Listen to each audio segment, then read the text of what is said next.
walaalayaalo dhulka dhulkeena aneefsane dhisay akula dhisay awala dhisay dhisa dhulka dhisa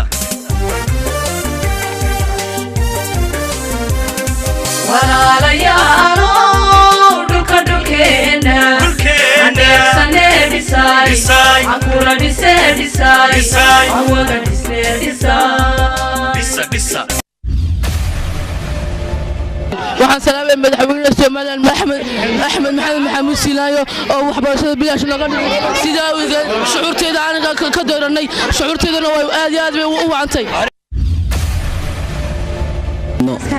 waxaan leenahay aad iyo aad u mahadsan madaxweynaha Axmed Maxamed Maxamuud Siilaayo shaqadan uu guntaday oo noo qabtay shacabkana aad bay wax ugu qabanayaan dawladda tan Soomaaliland waxaan leenahay ha waarto ha jirto madaxweynuhu ha noolaado mar labaad iyo doorasho waxyaalaha uu qabtay darteed ayaan aad ugu hambalyeynaa xukuumadda sharafta leh ee uu hogaaminayo Axmed Maxamed Maxamuud Siilaayo insha Allah bidmillaahi kariim waxaan ka codsanaynaa ka baryaynaa inuu insha Allah bidmillaahi kariim ta kale uu naga dhigo uu hogaaminayo Muuse Biixi Cabdi inay noqoto tii korta ee kaalin gashay ee gobolada bari maxay tahay wax qabadkeedu uu ka muuqdo taariikhda Soomaaliland gabi ahaanba Ingiriiskii iyo wixii ka dambeeyay iyo marka la isbarbar dhigo inta dawladda kulmiye qabatay waxa ka badan inta dawladda kulmiye qabatay isbedel baa biyihii burco ku dhacay xilli baa la qaadan jiray aqalada dumarku wax xilli bay ku meedan jireen ma jirin shaashad lagu meedhaa بسم الله الرحمن الرحيم السلام عليكم ورحمة الله وبركاته نبضي داوضة يا هلكم وحنا ندكو سو قدبنينا برنامج كهذا مشاريع ده هرمرينات اللي جه هركلي قبل كتقدر تجمعين كيسة تلوين كيسة حفديسة قبل كتقدر وقبل كم ده قبل ده قبل لعن سوماليلاند وحنا كنت على مجال مدح لبعض دلك جمهورية السوماليلاند مدحونها جمهورية السوماليلاند مدني أحمد محمد محمود سيلانيو يحسب جيسة كلمية مركي أي كقول يستين ثلاثة دلك سنة كلا بدأ كونية طبنكي وحاول مدحونها جمهورية السوماليلاند وأم بحي سفروا كتجي قبل هذا دلك gobolka Togdheer dadweynaha ku dhaqan ayuu madal weyn oo xarunta gobolka ku hortaala wuxuu kala hadlay dadweyne tiro badan oo halkaasi isugu soo baxay waxaana uu madaxweynuhu u sameeyay ballanqaadiyo badan gobolkan maanta joogno mashaariic fara badan baa laga fulin doonaa oo qorshaha noogu jira insha Allah taala mashaariicda waxa kamid ah ceelal ay inoogu deeqeen gobolada Imaaraadka Carabta inoogu deeqeen oo la dhameystiri doono waxa ka fiday iskuulo la fidin doono waxa kamid ah waxyaabo badan oo la qabo dowlad bara caafimaadka waqtiin wadada u dhaxaysa Burco iyo Hargeysa ballanqaad baanu ka sameynay waftigii balaadnaa ee horumarinta reer Togdheer gobolka Togdheer ee noo yimid halka noogu yimid wuxuu Hargeysa noogu yimid ibakana wadadii qaybo kamid ah waanu soo aragnay insha Allah taala iyadana miisaanada soo socota qaybo midaanu ku dari doonaa annagoo hubna meel kasta jooganay dadweynaha reer Soomaaliland ee gobolka Togdheer ayaguna gacan ka geysan doonaan bar walba ka geystaan walaalayaal wax qabad fara badan oo nooc walba leh yaa insha Allah taala mudooyinka inoo soo socda inagoo wada jira aynu wada oo gacmaha isaysana aynu war qaban doonaa haddii aynu inta kaga nimaadno ballanqaadyada madaxweynuhu uu sameeyay dadka reer Burco maxaa ka hirgalay ballanqaadyada barnaamijkeenan ayaa kaga bogan doontaan ballanqaadyada iyo qaar kale badan oo xukuumadda xisbiga kulmiye ee uu haaneeday isla markaana uu hogaamiyo madaxweyne Axmed Maxamed Maxamuud Siilaayo ay ka qabatay gobolka Togdheer hankii qaranka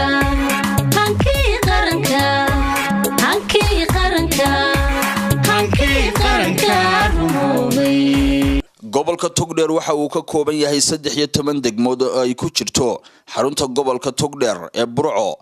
daawadayaal barnaamijkan waxa idinku daawan doontaan mashaariicda laga fuliyay gobolkaasi muddadii xilka madaxweyne ee dalkan Jamhuuriyadda Soomaaliland uu haneeday madaxweyne mudane Axmed Maxamed Maxamuud Siilaayo mashaariicdan oo ka kooban dhinacyada amniga caafimaadka waxbarashada biyaha wadooyinka xanaanada xoolaha iyo kaabayaasha dhaqaalaha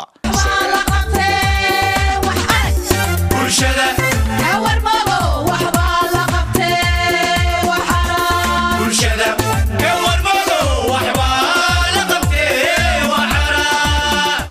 waxbarashadu waa lafdhabarta horumarka iyo hiigsiga nolol dhammaystiran oo bulsho gaadho haddii aanay bulshadaasi aqoon lahaynna waxaa ku yimaada dubudhac iyo horumar la-aan si jahliga loo baabi'iyo waxbarashadana loo horumariyo waxaa ka mid ahaa ballanqaadyadii xukuumadda madaxweyne axmed maxamed maxamuud siilaanyo in waxbarashada dugsiyada hoose dhexe laga dhigo bilaash lacag la-aan islamarkaana la helo dugsiyo sare oo badan iyo kuwo farsamada gacanta ah oo markaasi lagu barto arrimaha gacanta dugsiyada cusub ee la dhisay 7 sano kuwa sare dhexe iyo hoosaba ama kuwa farsamada gacanta ee magaalada Burco waxa kamid ah dugsiga Mujaahid Ibrahim Jaamac Dhiif oo isagu ah dugsi sare oo cusub sidoo kale dugsiga Cabdi oo xirsi ayaa isna kamid ah dugsiyada cusub ee sare ee la dhisay 7 sano dhinaca kale dugsiga sare Sheekh Ibrahim ayaa dhismayaal lagu kordhiyay Sheekh Bashiir oo ahaa dugsigii sare ugu horeeyay boodhan gabdhaha ee Soomaaliland ay yeeshaan lagana hirgeliyo ayaa waxa laga sameeyay qaybo cusub dugsigani waxa uu ahaa dugsi la sameeyay sanadadii bilowgii 60meeyadii oo ahaa dugsiyadii ugu horeeyay ee hablaha Soomaaliland ay wax ku bartaan iyo markaasi boodhana xilliganse waa dugsi isugu jira gabdho iyo wiilal oo ardayda fasalada koowaad ilaa afraad dugsiga sare ay wax ku bartaan waxa lagu kordhiyay fasalo cusub iyo xafiisyo kulli iskuulkan oo iskuul ahmiyad aad iyo aad u fara badan waxa weeye inaga mudan waxa weeye imka muddo waxa weeye ilaa 2011kii wax qabad fara badan oo ay qabatay waxa weeye dawladana ayaa runtii ka muuqda sida waxa weeye laboratorygan imka aan ku guda jirno ilaa iyo waxa weeye 6 fasal oo waxa weeye korosiima oo ya qalabayntoodii waxa kale oo masaajid waxa weeye aan ugu talagalay xilliyada salaadaha in ardaydu ay ku tukato ama waxa weeye ay cibaadadooda ay ugu helaan waxa weeye meelo ku habboon waxaana runtii aan odhan karaa waxa weeye waxqabad muuqda oo laxaad leh dugsiga farsamada gacanta ee gobolka Togdheer ee loo yaqaanay Institute Technical Burco ahaana dugsigii ugu ballaadhnaa ee dalweynihii la isku oran jiray Somali Republic ama Jamhuuriyaddii Soomaaliyeed ayaa isagana dib u habayn ballaadhan lagu sameeyay iyadoo burburkii ku dhacay dalka sanadkii 1988kii kadib aan la furin waxaana dugsigaasi uu nasiib u yeeshay in xukuumadda uu hogaamiyay Axmed Maxamed Maxamuud Siilaanyo ay dib u furto sanadkii 2012kii dugsigii wuu iska dunsanaa 2010kii baa la dugsigii dib ha loo repair gareeyo oo bal halaad waa la bilaabay aduu wuxuu ay dhamaatay 2000 iyo intan rehabilitationka lagu sameeyay ama dib habaynta lagu sameeyay 2011kii January 2012kiina ardaydii ugu horeysay oo 100 arday oo vocational training baranaya xoogaa xirfad bay baranayeen aanu nidii ha ku shaqaysteen oo tahriibta ha kaga maarmeen ayaa lagu soo xareeyay waxawaalihii dawladda bay ka soconayeen oo soo dirtay oo halka maxaan xagaan wax idin ka qabanaa hadii halka wax nooga qabtaa dugsiyada kale ee dhismayaasha cusub lagu sameeyay waxa 7 sano kamid ahaa dugsiga Mujaahid Xandulle iyo dugsiyo hoose dhexe oo kale waxanahay wahdiga dugsiyada waxanahay wanada macalinka waagi baryaba aw bax laga waraabsho waagi baryaba aw bax laga waraabsho waxaan ku warwareynaa wadankiina wax u barta oo xambaaro waajibkiisa wahsan mayno waaban mayno warwareegi mayno weecan mayno tan iyo sanadkii 2010 ilaa 2017 markii ay haaneeday xukuumadda uu madaxweynaha ka yahay Axmed Maxamed Maxamuud Siilaanyo ee ka soo baxday xisbiga kulmiye talada dalka Soomaaliland waxa gobolka Togdheer u iftiimay dhinaca waxbarashada waxaana kor loo qaaday tayada waxbarashada ardayda iyo macallimiinta gobolkaasi oo waxbarashadiisu hooseysay isla markaana kaalmaha hore aan soo gali jirin sanadadii hore gobolka Togdheer waxa uu noqday gobol ka sheegan dhinaca waxbarashada gobolada kale ee Jamhuuriyadda Soomaaliland sanadadii 2013 iyo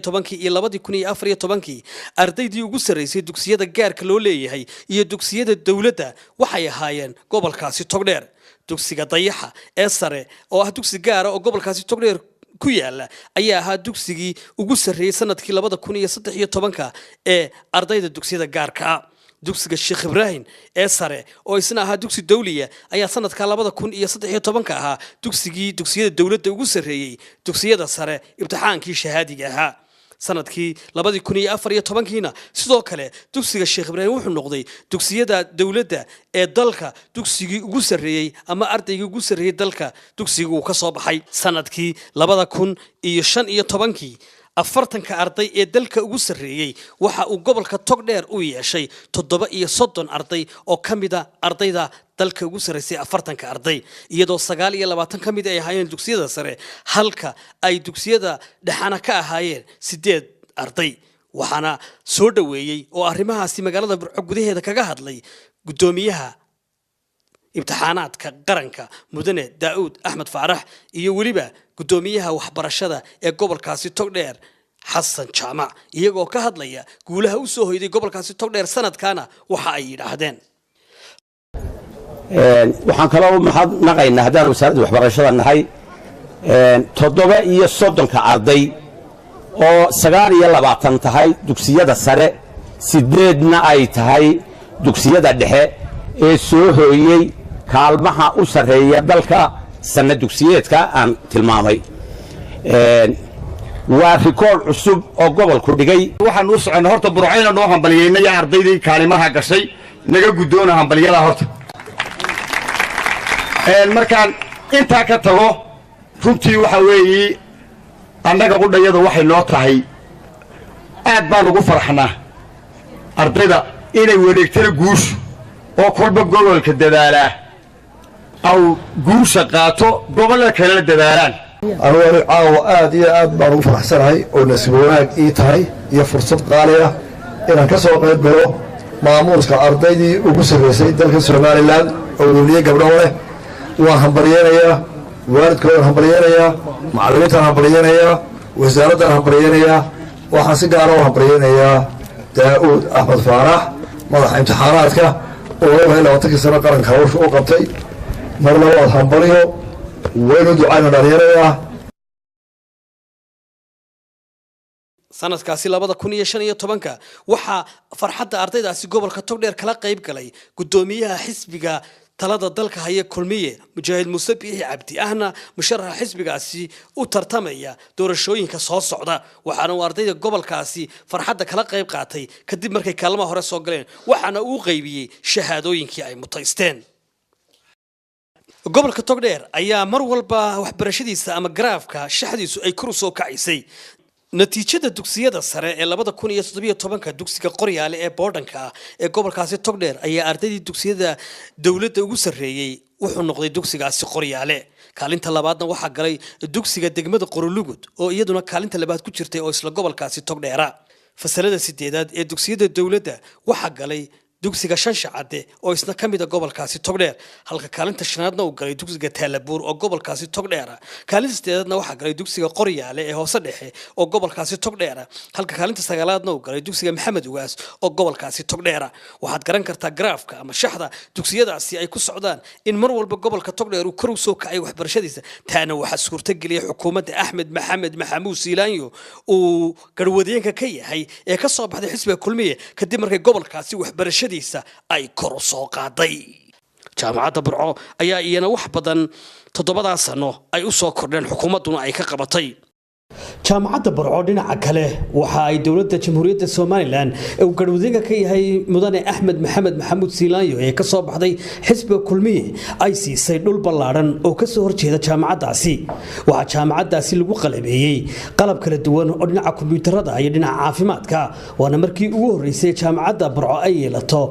faculty ama kulliyad caafimaad oo si heer sare loo qalabiyay isla markaana dhismayaal cusub oo shay baadha lagu kordhiyo dhismayaal badan ay xukuumaddu muddada 7 sano ku kordhisay jaamacadda waxa kale oo jaamacadda laga bixiyay lacagayo badan oo dhinaca adeeg ah oo gaaraya ilaa 200 oo kun oo dollar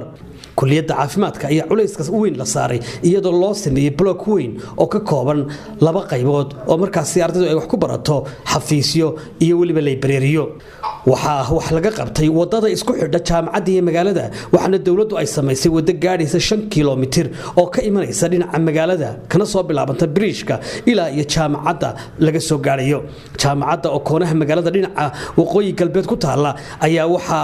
ay tahay jaamacad aad u ballaaran isla markaana dhismaheedu oo aad u kobcayo dhinaca isku xidhka xukuumadda iyo jaamacadda gaar ahaan wasaaradda waxbarashada iyana kor loo qaaday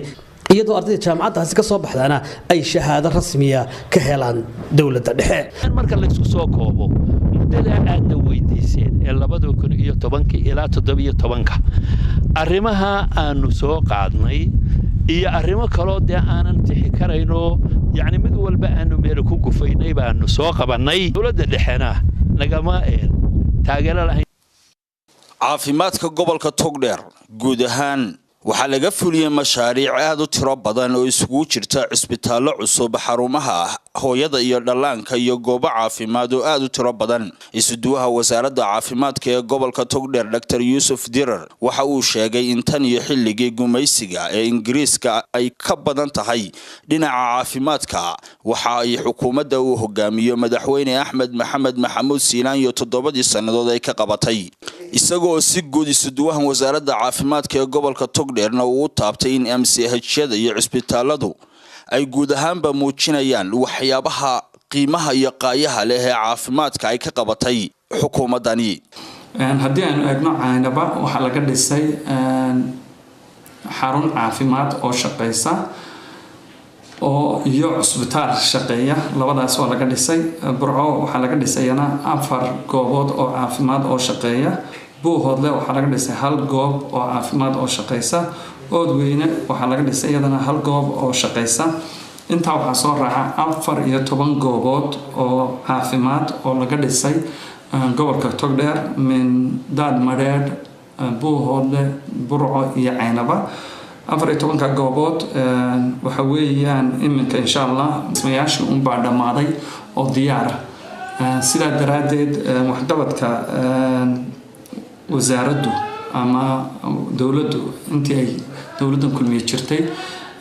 aad iyo aad ayuu baaxad weyn marka la eego hawlaha ay qabatay marka la eego shaqaalaha oo kaleeto waxa weeyaan shaqaalaha gobolkan Togdheer shaqaalaha ugu badan waa wasaaradda caafimaadka marka badankoodu waxay ku jiraan payrollka oo dawladda ayaa mushaharada siisa marka aad iyo aad shaqo weyn baa laga qabtay oo intii Somaliland ay jirtay weligeed waxaan u jeedaa taariikhii Somaliland gabi ahaanba Ingiriiskii iyo wixii ka dambeeyay iyo marka la isbarbar dhigo inta dawladdan kulmiye qabatay waxa ka badan inta dawladdan kulmiye qabatay bulshada warmado waxba la qabtay waxara bulshada warmado waxba la qabtay waxara biyuhu waa nolosha aadamaha guud ahaanba gobolka Togdheer waxa lagu tilmaamay inuu yahay gobolka ugu biyaha badan Somaliland gaar ahaan magaalada Burco muddadii 7 sano ahayd ee xukuumadda madaxweyne Axmed Maxamed Maxamuud Siilaan ay talada dalka haysay waxa laga qabtay biyaha waxyaabo aad u tiro badan xarunta wakaalada biyaha ayaa ahayd mid aan shaqo badan ka socon oo fadhiida waxaana shaqeynayay 4 ceel oo qaarkood korontada ama dabka ay siinayeen shirkadaha leydhka ee gaarka loo leeyahay halka maanta 18 ceel ay shaqeynayaan nidaamkooda iyo mashiinada ay ku shaqeynayaan ay yihiin qaar cusub oo xukuumadda Axmed Maxamed Maxamuud Siilaan ay iyadu markaasi saartay magaalada Burco gudaheeda waxa lagu sameeyay biyo balaarin iyadoo daafaha magaalada la wada gaarsiiyay biyaha waxa la dhigay beebab biyaha qaybiya iyadoo la sameeyay taangiyo waaweyn oo biyaha lagu kaydiyo dadweynaha deegaanka magaalada Burco ayaa iyaguna soo dhaweeyay biyo balaarinta magaalada Burco lagu sameeyay iyaga oo dareenkoodana ka celiyay arrimahaasi ma jirin rishaashad lagu maydha waxaan ilaahay markaa la hortagaa inay isbeddel weyn ku dhacay oo ay isbeddel ku sameeyeen nimanka maamulka iminka jooga taasi waa taas waxaa aad iyo aad iyo aad iyo aad aan u soo dhowaynayaa wakaaladda biyaha sida loo sheegay nin waliba wuu garanayaa waanu u mahadnaqayn waxaan horta aad iyo aad ugu faraxsanahay maanta in loo wada heegayahay in buryihii burco ummadda la wada gaadhsiiyo ku nool degmada burco inay wada helaan biyo ku filan maasha allah weeyaan alxamdulilaahi rabbilcaalamiin waa wax ilaahay loogu mahadnaqo sida mas-uuliyiinta wakaaladda biyaha burco sheegeen biyaha burco ay ku baxday lacag gaadhaysa 5 milyan oo dollarka Mareykanka ah maariya ku-xigeenka wakaaladda biyaha burco ayaa arrimaha nooga warramay runtii wax la taaban karo ayaa burco laga qabtay burco 20 kilomitir oo ahayd GSA-ka ay dhigtay beebka jarmalka ahayd ayaa 20 kilomitir baa yaalay burco maantana waxa yaala 7 kilomitir macnaha 6 kilomitir ayaa xukuumadda cusub oo beeb layna oo 8 ilaa 2 hija la dhigay waa biyo balaanis magaalada gudaheeda oo xaafadda October ugu fog tahay ayay ku joogtay biyo balaanintu maantana afarta koonay magaalada way joogtaa biyo meel walba way joogaan ceelasho kale hadan soo qaado tusaale ahaan ceelasha wakaaladda biyaha waxay ahayd 5 ceel oo sidoo kale waxa leedka u shidi jiray hay'adahan electriga private-ka ayaa leedka u shidi jiray maanta ceelasha wakaaladda biyaha waxa weeye 16 ceel oo dhammaan mashiino dawladdu leedahay ay ku istaarayaan ceelasha oo dhammaantood wax private ah isticmaalin waa wax ilaahay lagu mahado biyaha magaalada bariga hore ay soo saartay 200 oo mitir cube ay soo saartay bishii maantana 5,000 oo mitir cube oo biyo ay ceelashu soo saaraan waa wax qabadan magaalada afarta koona biyo joogaan shaqaalaha ka shaqeey jiray waxa ahaayeen 760 shaqaalaha maantana 200 oo shaqaalaha ay ka shaqeeya halkaasna waxa ku tusaysaa shaqo abuur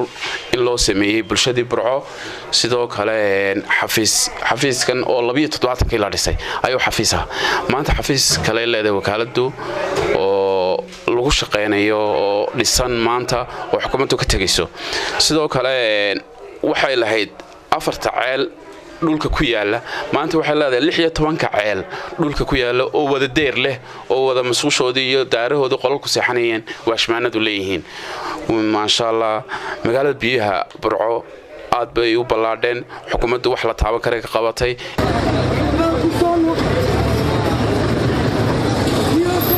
magaalada burco gudaheeda waxa laga hirgeliyay wadooyin waaweyn oo dhan 25 kilomitir waxaana ku baxday lacag gaadhaysa 2 milyan iyo badh iyadoo dadweynaha gobolka Togdheer iyo maamulkuba ay soo dhaweeyeen waxqabadka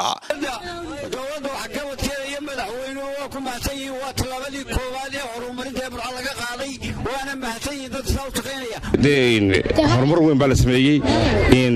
mahadda wax iska leh xukuumadda Soomaaliland iyo madaxweynaha jamhuuriyadda Soomaaliland oo ah madaxweyne ku dhaqaaqay nabadda dimuqraadiyadda iyo horumarka wadankeena de wax way tarayeen in badan de wadooyinka si fiican weyn ugu tirayeen magaranaysa inta horta wadooyinka aad iyo aad baa loo baahnaa mutalimka waxaan salaabayaa madaxweynaha maxamed siinaayo waa raasamaal aynu leenahay haddii reer burcanahay aan ilaashano biyahana ka ilaalino aan ka ilaalino magaranaysaay ciidan aan ka ilaalino waxaan halkan salaan iyo mahadnaq uga dirayna dawladda dhexe oo uu hogaaminayo madaxweynaha qaranka gaar ahaan iyo wasiirka madaxtooyada oo noo sahlay sidii ay hawshan inoogu fududaan lahayd noo sahlay ilaahay waxaan uga baryaynaa ilaahay subxaana wa tacaala iyagana uu siiyo maaragtay ajirkooda uu ka siiyo reer burcaan waxaynu leenahay oon ku celcelinayaa waddadaas waa waddo garantiina waa waddo qiimo leh waa sida ku timi ee halka aan ku keennay ilaahay unbaag subxaana wa tacaala aan wada ilaashanno degmada burco degmooyinka ugu laamiyada badan leh 24 kilomitir marka la isu geeyo inta guud ay sameeyeen waxaan oran karaa way ku yaryiin wala deegaano inta in leeg fuliyay waa wado runtii waliba sida loo dhisay si tayo leh oo aad iyo aad waliba 3 tree line aad iyo aad madaxweyne waana wax qabadkaaga aad ku ballan qaaday ahayd siyaasadda guud weyn bay maanta wadada xariga ka jiro isgaarsiintu aad bay muhiimad u leedahay dalka iyo magaalooyinka mid walba u leedahay waa tallaabooyinka horumarka uu ka muuqanaya dalkeen iyo waxqabadka dawladda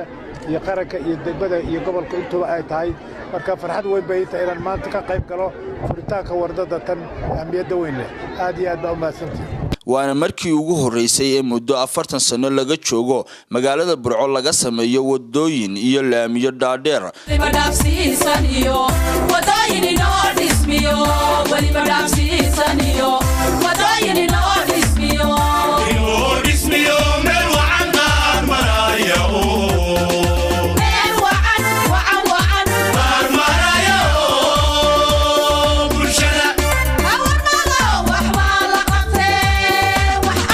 gobolka Togdheer guud ahaantiiba waxaa markii u horeysay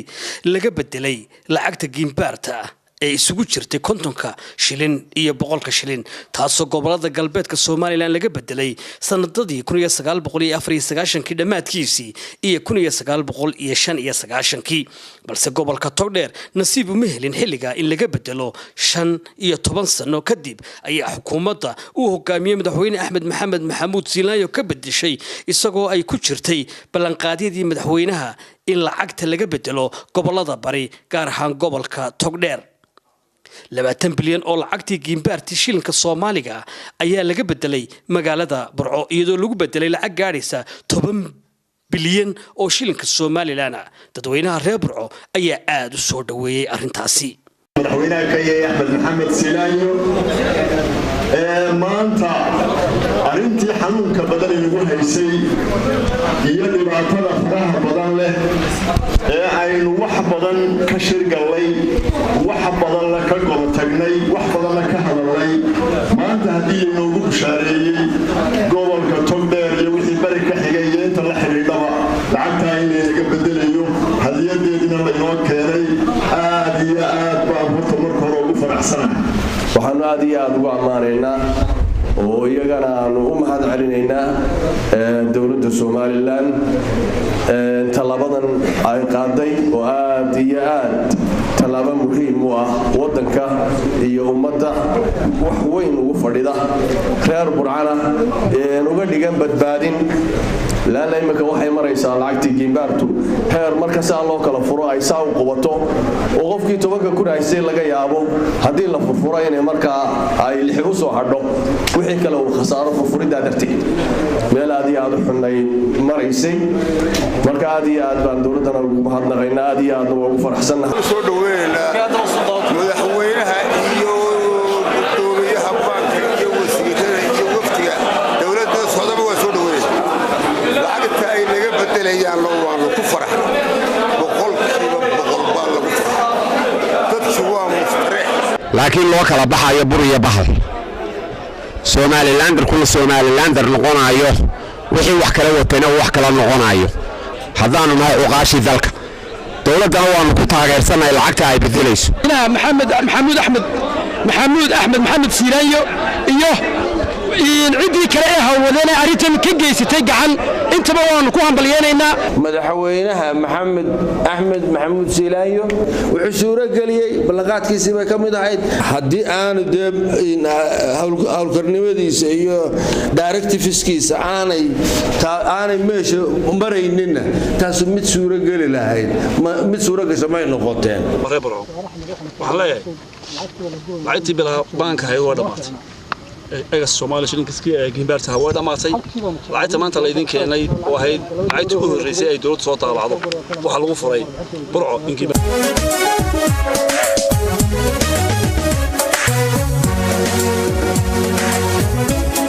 dhinaca amniga ee gobolka Togdheer waxa uu ka mid ahaa gobolada Soomaaliland kuwa ugu hooseeya balse 7 sanadood ee xukuumadda madaxweyne Axmed Maxamed Maxamuud talada dalka haysay waxa kor loo qaaday tayada ciidanka amniga qalabkooda iyo xarumaha ay ku shaqeeyaan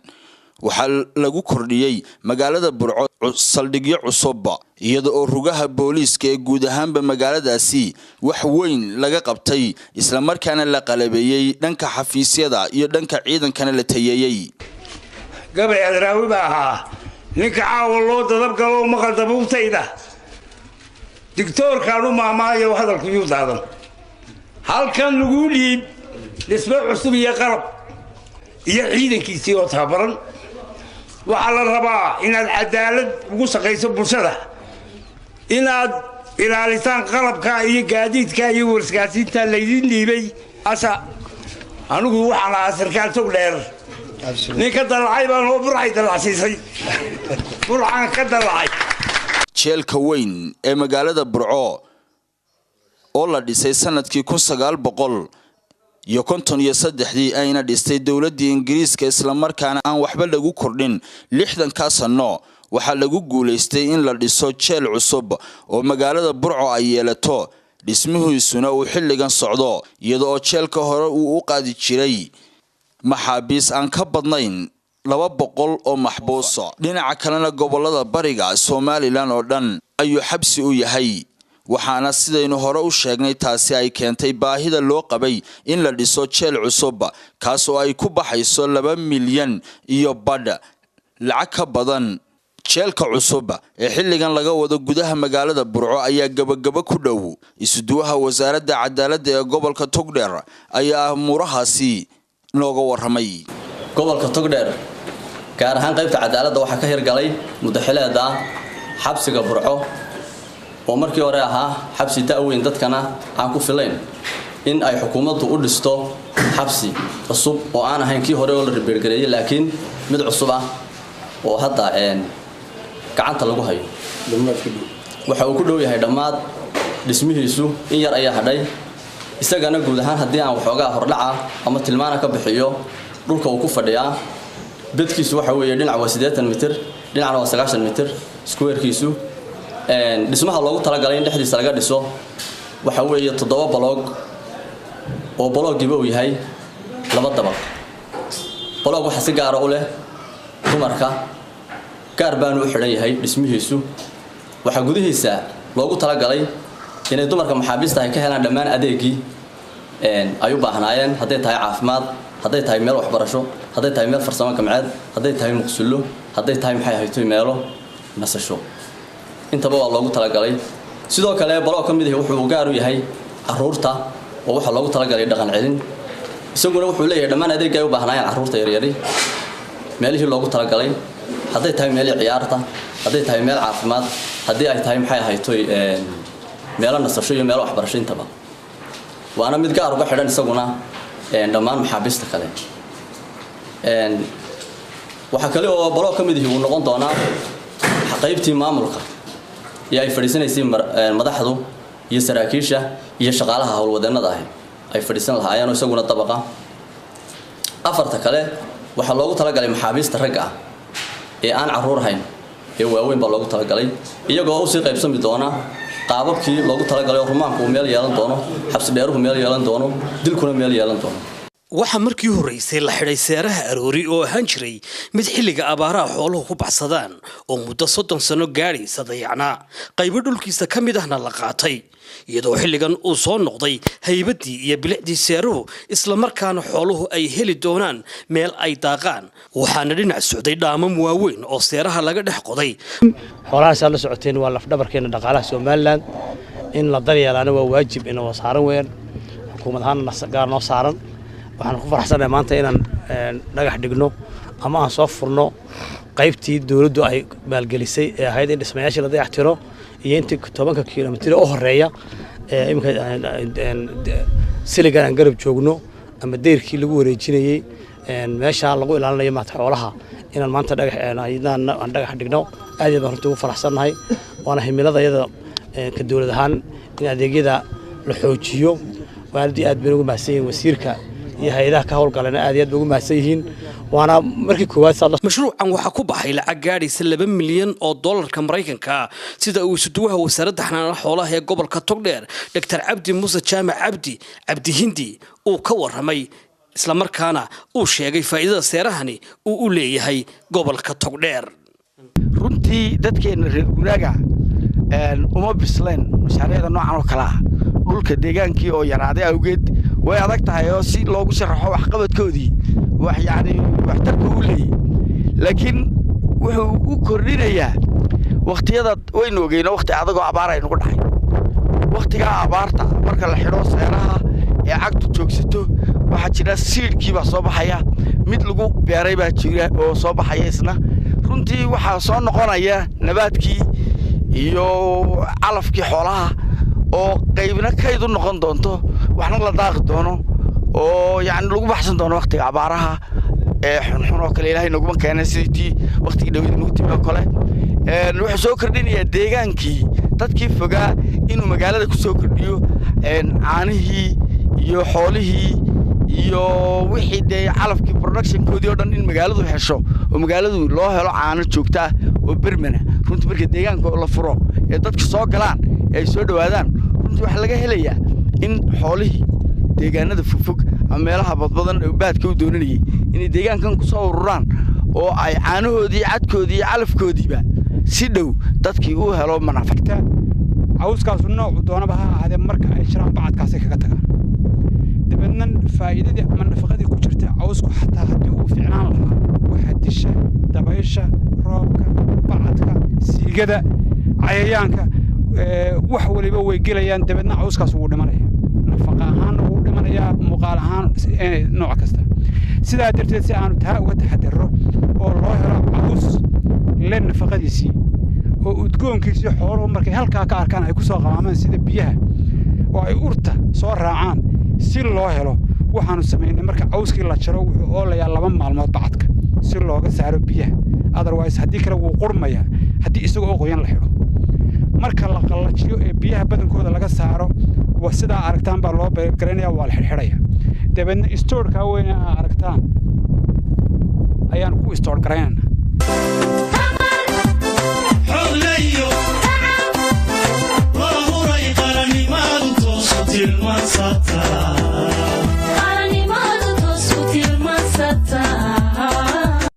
magaalada burco ee xarunta labaad ee jamhuuriyadda somalilan waxaa markii u horreysay taariikhda magaaladaasi laga furay idaacad FM ah oo quraanka kariimka ah oo dowladdu maalgelisay iyadoo sidoo kalena la gaadhsiiyey maqalka idaacadda caanka ah ee radio hargeysa ee codka jamhuuriyadda somalilan taasoo dadweynaha iyo bulshada magaaladaasi si weyn u soo dhoweeyeen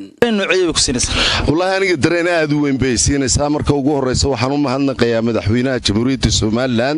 oo suurtageliyey inaan shaqadan qabto ii fududeeyey marka labaadna waxaan aad ugu mahadnaqayaa shacbigayga oo soo dhoweeyey waxaan aynu qabanaynana u arkay inuu wax wanaagsan yahay alxamdulilaahi rabbilcaalamiin ilaahay baanu ugu mahadnaqaynaa labada arrimoodba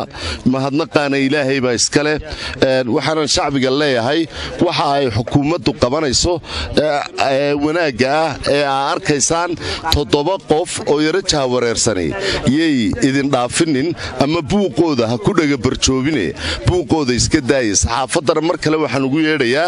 ninka khayrka sidana khayrka faafiya oo dadka gaadhsiiya togdheer aad iyo aad baan ugu faraxsannahay waxaan mahad u celinaynaa madaxweynaha qaranka jamhuuriyadda Soomaaliland Axmed Maxamed Silaayo waxaan mar labaad mahad celinaynaa wasiirka noo keenay ee noo hirgeliyay inaanu ka dhageysano idaacadda FM-ka magaalada Burco oo hore uga jiraan ka dhageysano dareenkaygu aad iyo aad baan ugu mahadnaqaynaa madaxweynaha jamhuuriyadda Soomaaliland aad iyo aad baan ugu qanacsannahay idaacadda FM oo ay yeelato gobolka togdheer hadda ilaahay baa iskale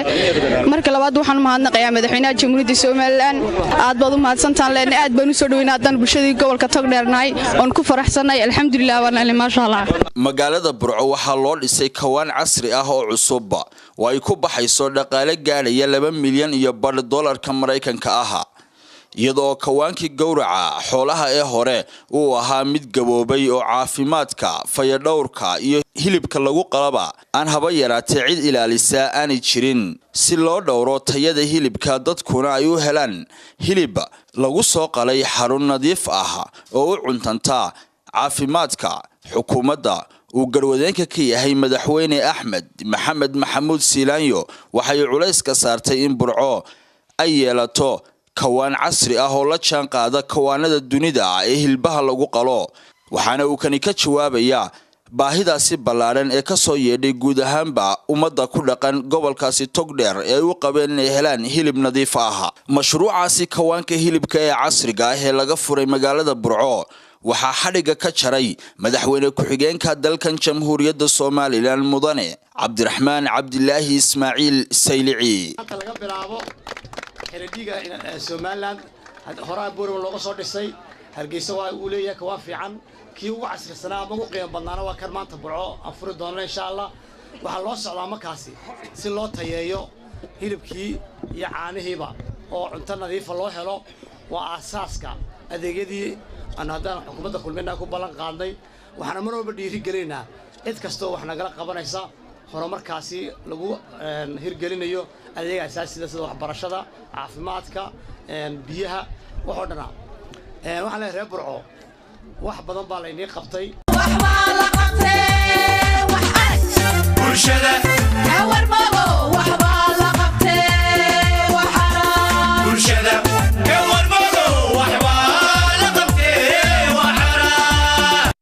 magaalada Burco waxa ay ka mid tahay magaalooyinka burburka badan ee ku dhacay waxaana ku badan dadka barakacayaasha ah kuwaas oo u baahan hoy iyo guryo iyo deegaan xukuumaddu waxay u dhistay iyadoo dalal caalami la kaashanaysa hoy ay degaan kuwaas oo biyo gelin loo sameeyay qof kastana waxa la siiyay guri ka kooban 3 qol qaarkoodna dhul ayaa la siiyay iyadoo qaxoontiga dalalka jaarka ah ka soo qaxayna xukuumadda Soomaaliland ay u sameysay dejin iyo meelayn kaamamka waxa kamid ah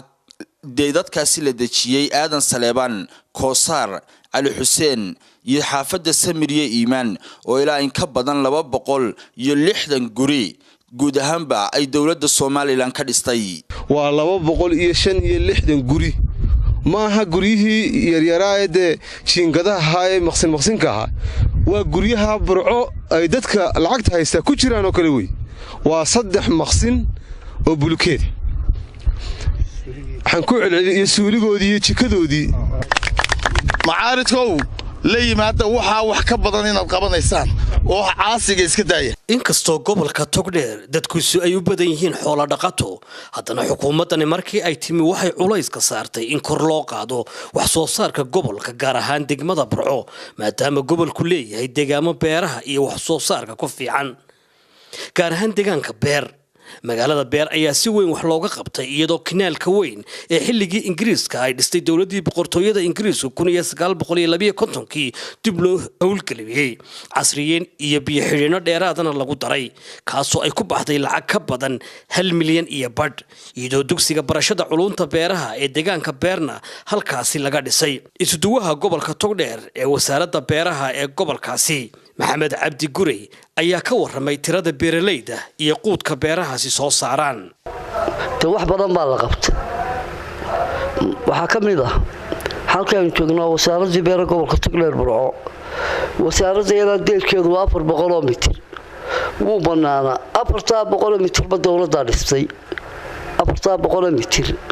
dawladda dhistay waa dherkiisuna saadka uu ka sareeyaa 2 mitir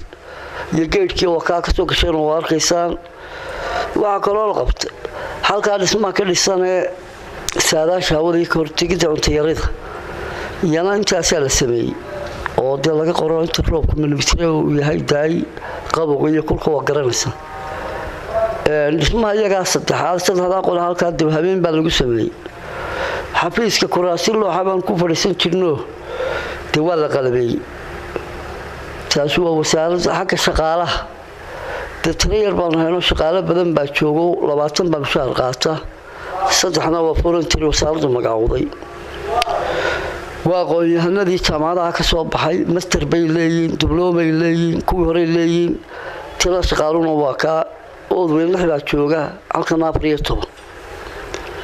xagga beeraha markaynu u baydhno beer waxa laga wadaa 9 kinaal oo laba hore loo dhameeyo midkii Ingiriiska 7 ku tikala dhisay yahay intii dawladda kulmiya la sameeyay Axmed Maxamed Siilaayo sawaxankiyo durbanada tarafunka sarakacay sacabkiyo mashxaradaha siidhiga baxaya sacabkiyo mashxaradaha siidhiga baxaya horyaaladii Soomaaliland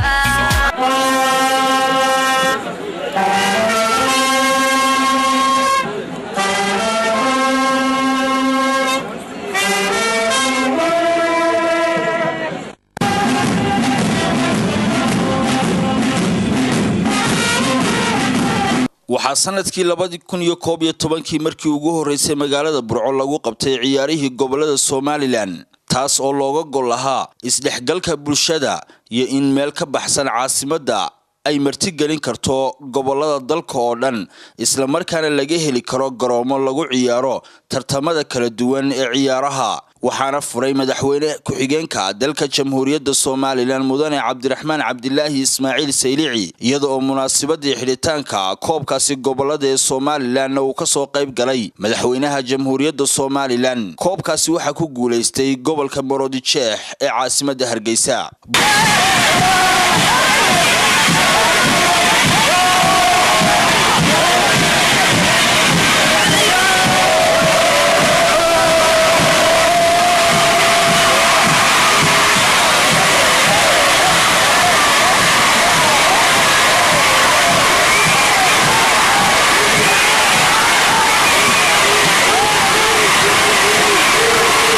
garoonka kubadda cagta ee magaalada Burco ayaa isaguna xilligan waxa ka socota hawl ballaaran iyadoo loo soo iibiyay roog ay ku baxday lacag gaadhaysa $250,000 oo roog la dhigo garoomada waxaana dubadhis lagu sameeyay garoonka oo qaybo kamidii ay dumeen roobkuna ay dumiyeen una baahnaa dayactir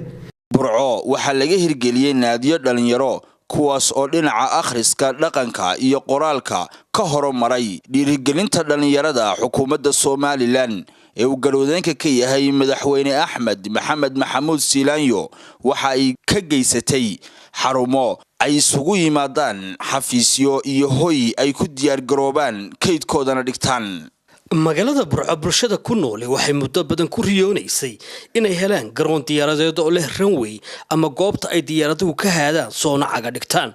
balse garoonka Burco oo dhulkiisa la boobay lana dhistay waxay xukuumadani ku guuleystay inay cudud iyo aqli isugu geyso soona celiso dhulkii madaarka ee bilaqadu gaadhay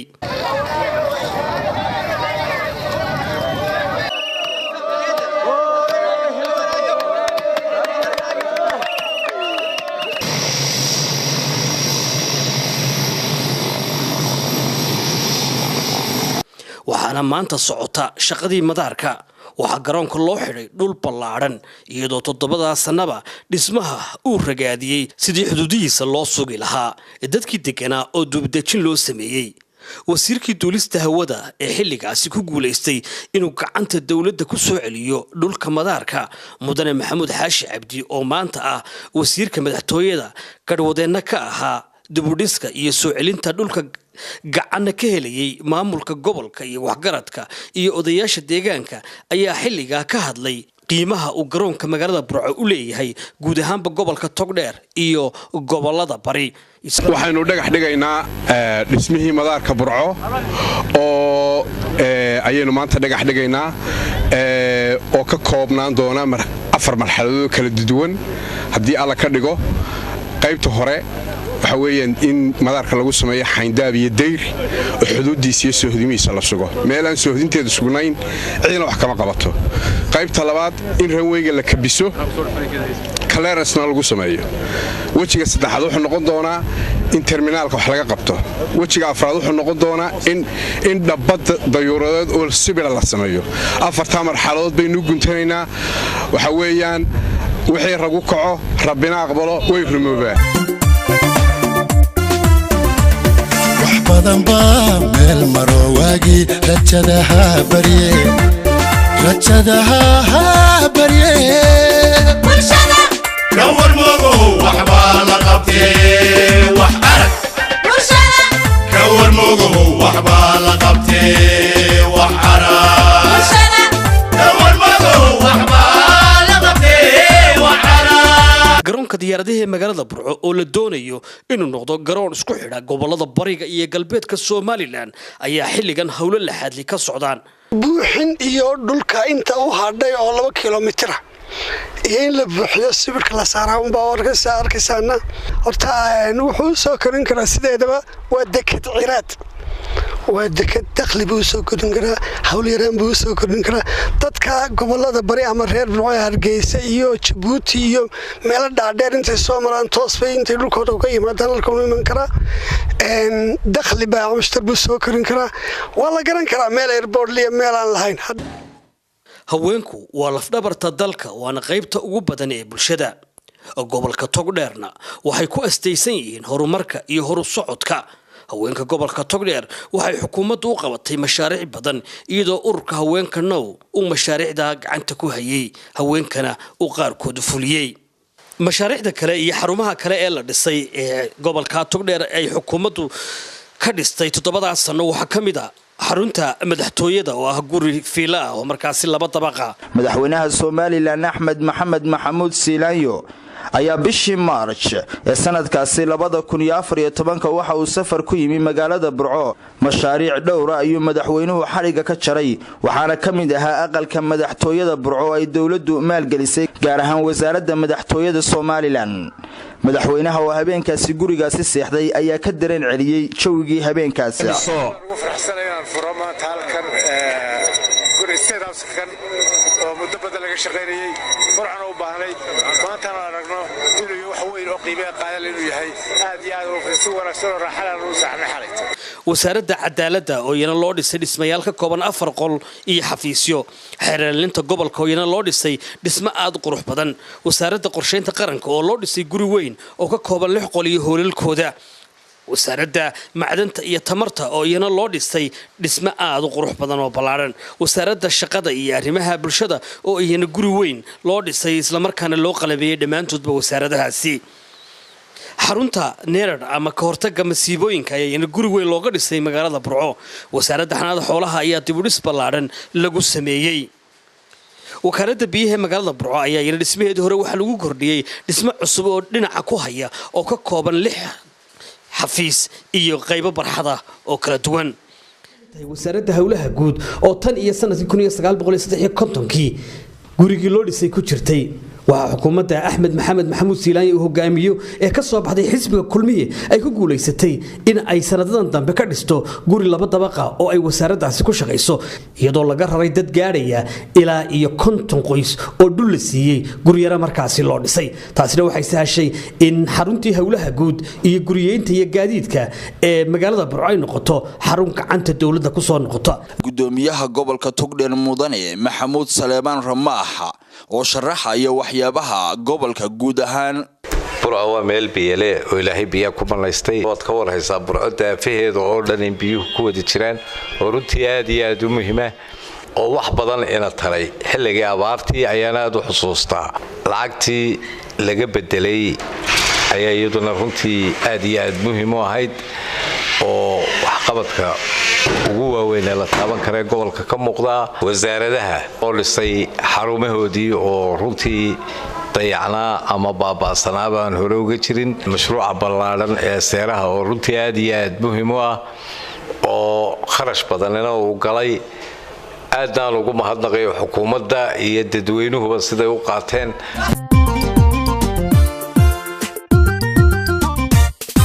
waxaad haysaa hantiya waxaan la huuraylayee hidiya dhaqanba asala runbaa lahaa loo siiyaa ruwahayin qaadi kara